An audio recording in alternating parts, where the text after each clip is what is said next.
Hey everybody, I'm back! They're Just Lines is back after 4 years? I'm sorry I disappeared. Where was I? Where were you? Where were you? Huh? Okay, so let's just move on. We'll just forgive ourselves for disappearing from each other's lives for 4 years. But I'm back now. I am drawing, and I am still drawing every day, although for a while I wasn't. That's bad. But now I am. So let's move forward. So my mission henceforward on this channel is to keep traditional illustration and cartooning alive. So that's what we're going to do. We're going to do this through line quality, balance of character, because we're mostly going to be talking about characters. Anatomy. Anatomy is so important. We must know what the human hand looks like and that there are 5 fingers. And finally, character interest. If your character is boring. Oh, sorry, what was I saying? Oh, character interest. If you have great anatomy, great line quality, and your balance is good, but your characters are a bore, I'm sorry, no one's interested. Just pick singing. Let's use our passion and our creativity and make sure that we're putting what's in our head on the page. No holds barred. Don't be shy, and don't think, oh, no one's going to want to see that. No, we want to see it. So go ahead and do that, okay? All right, now let's move on. Okay, guys, so let's do it. Let's get everything ready. Get your pencil, your erasers, your brushes, your protective tracing paper, hold please, your mushroom coffee. Whatever it is you need to feel comfortable to get going, because at the end of this video, you're going to be better at something that you weren't as good at yesterday. So today we're going to work on balance. That's going to be the fundamental we work on today. Balancing your character on the page, and I'll explain that in a minute. And then we're going to get to fun stuff where we actually practice some tactical bits. And today we're choosing hands. You are going to be better at drawing hands today than you were yesterday, no matter what. Okay, thank God she's finally off screen. Okay, so let's talk about balance. What does that mean? Well, I'll show you. I can't tell you how many times my kids, when they were younger, would draw a character. And I'm being very brief here. Okay, you know, the typical hands. Oh. And then there'd be this clump of legs with the inevitable line right down the middle. And then the feet. Okay, so when you see this, I don't mean about where literally it is balanced on the page. We'll get to that another time. But I'm talking about the actual balance of this character. Where is he? Is he floating in space? Is he just like gyroscoping on these weird balls that he's got for feet? Is he going to tip over? This is not a balanced character. Compare, if you will, to this guy. Now, this one's drawn a little better, but that notwithstanding, he feels a little bit more balanced. In fact, there's no floor drawn in this illustration, but you can see and imagine that he's standing on the floor. He feels planted. He feels balanced. All right, the simplest way to get your character balanced into space is with a line. This is the proverbial pole on which your character is going to dance. If you want your character to feel planted, you want equal parts of his body on each side of that imaginary line. If you want him to feel tipped, then you overload this side or you overload that side. It really is a visual thing. You want to feel as though there's an equal amount of weight on one side or the other. Okay, so we have our anchoring line here, which eventually you won't have to draw. It'll just be in your head and you'll always be focused in that center point. But here we have it. Now we can draw someone either bending or doing something that slightly would seem off balance.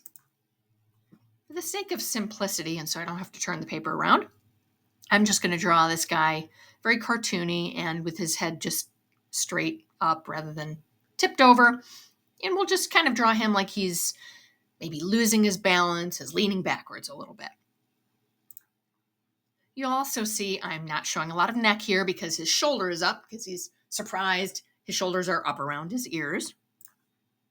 At this point, you'd be surprised how easy it is to ad lib. When you have that anchoring line in your head, it becomes very easy to understand what wants to go where. If his elbow is thrown back, let's do his other arm forward.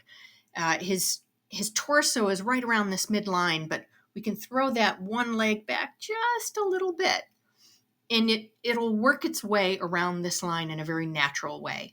Use your gut and have some fun with it. Okay, I'm making a choice here.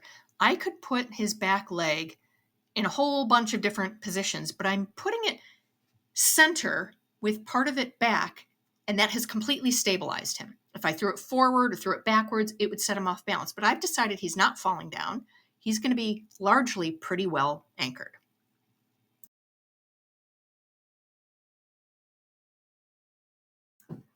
Hands! Okay, get to know your hands. There's the circular meaty part by the thumb, the elongated oval underneath the knuckles, and then the vertical oval below your pinky. Then you've got the tower-shaped section that makes up your fingers. You've got the middle finger, which is the longest, and then your ring finger, which is the second longest, followed by your index finger, and then finally the pinky. Keeping it simple, draw your rounded rectangle, which is your hand. Then you've got your thumb, which comes off almost at a 90-degree angle as another rectangle at the bottom.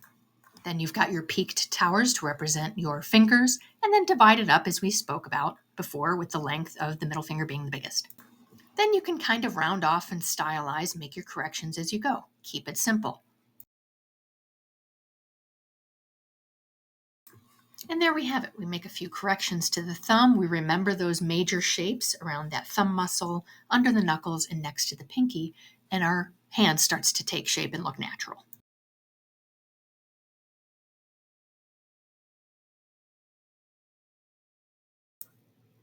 Here's a gal with a spider. She's holding it with her anatomical right hand. So the first thing you should do is picture that with your own hand. Hold up your hand, look in a mirror, figure out how that would look to you. Obviously, her thumb is going to be towards her nose. Her pinky is going to be page left. And we want to show her either pinching or grabbing this spider in some way. I think I'm going to opt for pinching. Look for the link of these PDF practice sheets in the comments or the description below so that you can print them out and try them at home. Okay, there's that one. Now we go to her left hand. Her wrist is going to be facing in, which means her thumb is going to be up and in towards her hip. Follow what you know about the length of the fingers. Do it as naturally as you can. And remember, not all of the fingers are always visible. The thumb might be partially tucked.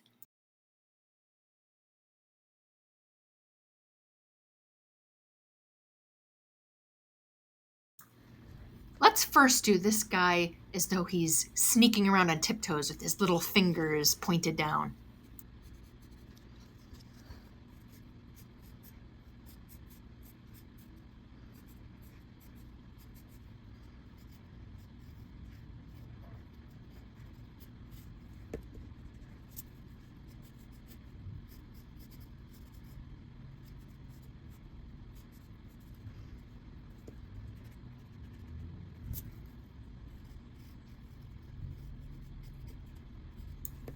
You can see with this one, I'm sort of struggling. I've had to erase, go back, try again. And sometimes that's just what happens as you're drawing.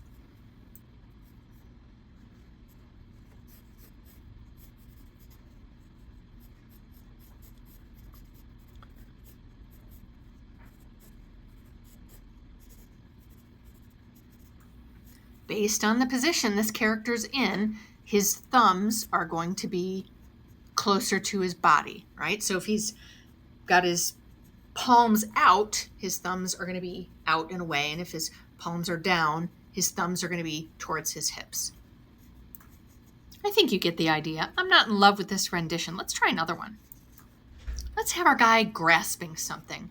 Here we make a basic ball-shaped fist, and then we make the knuckle bumps follow the same rules as the length of the fingers, meaning the middle knuckle is going to be longer than the rest, and then we have the middle finger, the index finger, the pinky, and they graduate down. He's got to be holding something, right? So This is where you can just use your creativity. And this is where a lot of my cartoons and images take a fun twist according to my viewers, because I've had people holding everything from giant pickles to filleted cod to mushrooms with people crawling out of them. Just doesn't matter. This is where you can really take your liberties. Same rules follow as before. His thumb is towards his hip because we're seeing the back of his hand. But I think we're going to have him holding onto something here too. Maybe turning his wrist upwards a little bit and having him holding onto a little tidbit of something. How about a little bit more practice with that balled fist so we can really practice holding on to something with a clutched hand?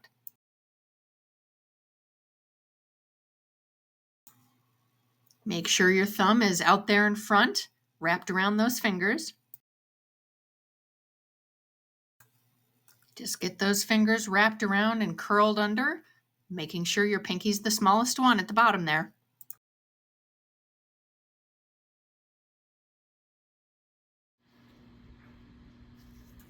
This one's good practice because we're going to have multiple hands in several positions. Let's start with this guy. This left hand, his palm is out, which means his thumb is on top, and most of his fingers are going to be hidden behind the poster. This gal right here is facing away from us, which means we're looking at the back of her hand, which means her thumbs are going to be pointed inward towards her ears, but her thumb's going to be tucked behind the poster. Her fingers are going to be in front.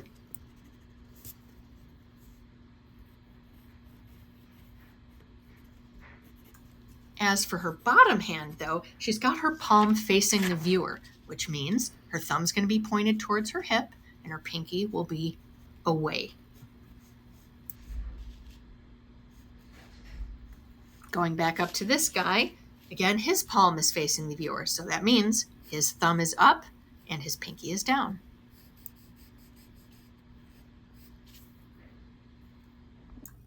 So the moral of the story here, guys, is practice hands. Have your hands in front of you when you draw. They can make or break a good cartoon or illustration because they really do tell a story. They're very expressive. Good luck to you and keep practicing. In the meantime, don't forget to download those PDFs so you can practice at home. And please subscribe. There's more coming.